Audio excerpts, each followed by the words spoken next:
السلام عليكم ورحمة الله وبركاته. أهلا بكم في هذا اللقاء، لقاء الإيمان مع فضيلة الشيخ محمد متولي الشعراوي، الداعية الإسلامي الكبير. فضيلة الشيخ محمد متولي الشعراوي، الله يسعدك. هناك مثل شائع يردده الناس حين يضيق بعضهم ببعض، يقول هو احنا بنقرأ في سورة عبس. نعم. ما العلاقة بين هذا المثل وقصة ابن مكتوم الأعمى مع رسول عليه الصلاة والسلام التي وردت في السورة الشريفة؟ رسول الله صلى الله عليه وسلم كان يكلف نفسه في أمر الدعوة فوق ما كلفه الله، لأنه كان حريص أن ينجح في هذه الدعوة، فالله يقول له عليك البلاغ فقط وليس عليك هداهم، فأعرض عنهم، أعرض عليهم دين الله وما عليك إن استجابوا أو لم يستجيبوا لتريح نفسك من لدد هؤلاء.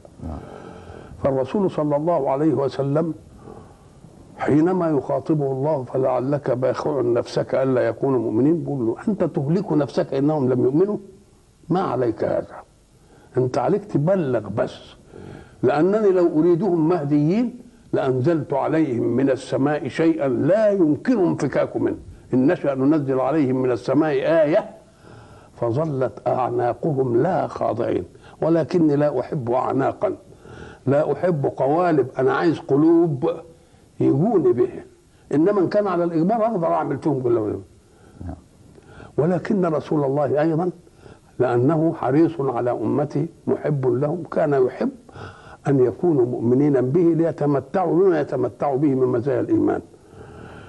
فيأتي صناديد قريش عشان يكلمهم، يوم يقعد معاهم ويتكلم ويجي له واحد مؤمن جاهز لا يريد إلا أن يستفهم منه، مش بيجادله، يقول له عايز الشيء الفلاني أعمل فيه إيه؟ الله، يقوم يسيبه ويروح للي عمالين بيجادلوه. واحد يريد أن يأخذ منه ما يقوله، وواحد يدفع عنه ما يقوله، يقوم هو يروح عند الثاني ويتعب نفسه. فالله يقول له جاءك يسعى وهو يخشى، تنصرف عنه وتروح للي بيتعبوك، انت غاوي تعب. فكأن الله يعاتب رسوله، لا يعاتب عليه لأنه قصر، ولكن يعاتب عليه لأنه كلف نفسه فوق ما طلب منه. كما تأتي لابنك وتقول له يا ابني روح ذاكر الامتحان قرب، وبعدين تصحى من النوم تلاقيه قاعد قبل الفجر يذاكر، تقول له يا ابني انت هتموت نفسك، قوم يطفي النور، قوم. لا، الله، انت بتعتب عليه لصالحه ولا لانه مقصر؟ لصالحه.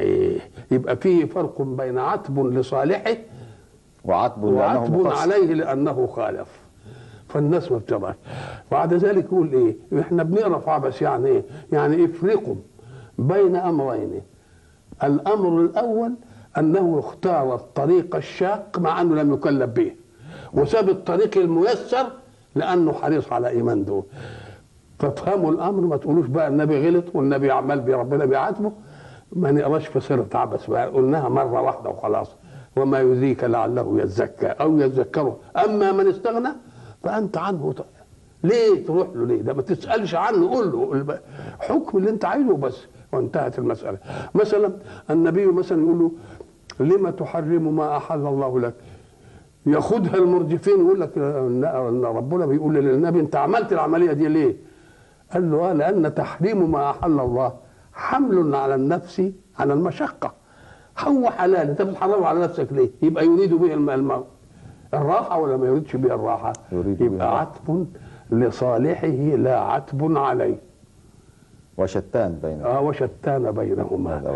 فلما نيجي نقول كده نقول له يا ناس، ما ربنا ما غلطش محمد، ده ربنا بيرحم محمد، بيقول له انت كلفت نفسك فوق المطلوب منك، وانا عايز تبلغ وانت مرتاح كده. بقى اللي جاي لك مهدي جاهز وعايز يسال تصيبه وتروح للي بينكفوك. نعم. فضيلة الشيخ، لم يجد الشاب المسلم المهاجر إلى بلد أجنبي ما يعين على رزقه غير العمل في بار، فهل نعتبر كسبه من حرام وهو مضطر لذلك؟ حرام لا مضطر، لأن الذي يريد أن يهاجر إلى مكان من مكان، الهجرة لها أمرين اثنين، إما هجرة اعتبار في الكون تقع عينه على ما خلق الله من عجائب فيزداد إيمانا به. نعم. دي اسمها سياحة اعتبار. وفي سياحة تانية اسمها سياحة استثمار، ضاقت بلاد به فهو رايح هناك. الاثنين ربنا كلم، قل سيروا في الأرض فانظروا، دي سياحة الاعتبار. قل سيروا في الأرض ثم انظروا، يبقى هيبقى فيه شيء تاني، والنظر والاعتبار شيء آخر. يبقى الأول للاعتبار والثاني للاستثمار، بس ما تنساش الاعتبار، خد الاستثمار والاعتبار. الحق سبحانه وتعالى بيقول إن الذين تتوفاهم الملائكة ظالمي أنفسهم، ما حد ظلمهم، اللي بيظلموا روحهم.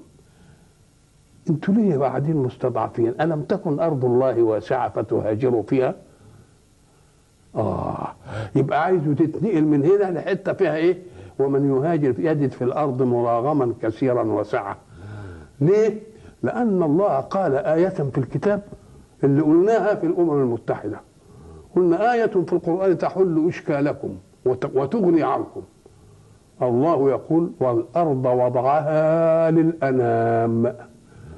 الأرض كل الأرض للأنام كل الأنام. الله. إنما أنتوا ليه عملتوها حدود وعملتوها سدود وعملتوها منها مش عارف إيه؟ فلو أن كل واحد ضاقت به أمكنة يروح لمكان ثاني، لازم تكون الأرض كلها للأنام كل الأنام. ولذلك احنا قلنا هناك في البتاع اللي كنا عاملينه بمناسبة الأرض، بمناسبة الإيه؟ الأرض. الله وضعني للأنام كل الأنام عشان تعيشوا في سلام من غير خصام. اللي يجوع هنا يشبع من هنا. ما دام تبقى المسألة كده ما فيش لا خلاف ولا حد يتعين. اما اللي عملها ايه؟ الحدود التي صنعتموها والفواصل والحواجز. لو ان الارض كل الارض للانام كل الانام ما كانش، لان احنا مشكلتنا في العالم الان ايه؟ ارض بلا رجال ورجال بلا ارض. نعم تمام. طب لو عملنا استطراق ونقلنا تنتهي المسألة وتنحل، ما يبقاش فيه اشكال ولا اي ايه ولا اي حاجه.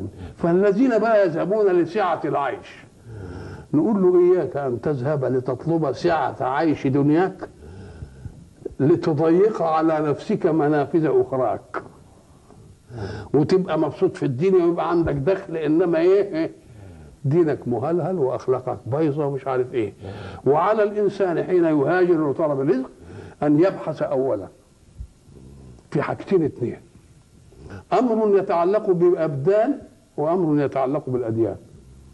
اما بالابدان فشوف البلد دي فيها امراض خبيثه، اطعم نفسي ضد هذه الامراض زي ما بيعملوا لما نروح بلد بنطعم ضد الامراض، وبعدين واطعم نفسي ضد القيم.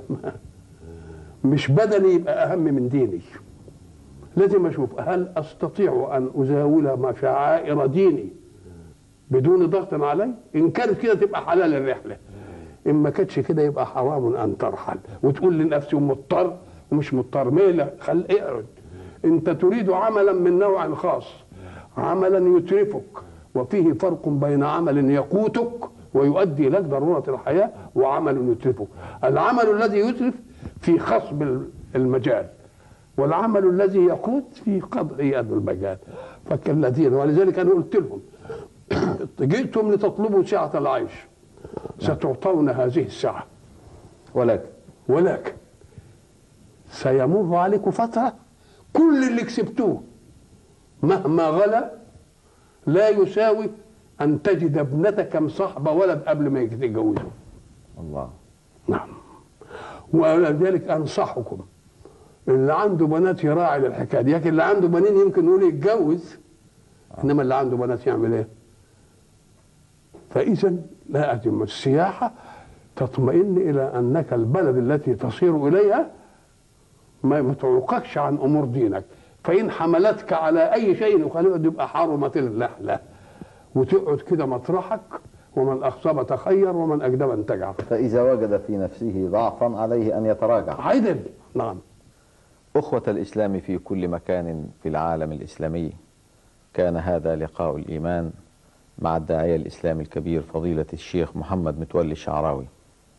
لعلنا قد وفقنا من الله عز وجل في أن نلقي بعض الضوء على بعض الأمور التي استعصى الفهم بالنسبة لها لبعض السادة المشاهدين.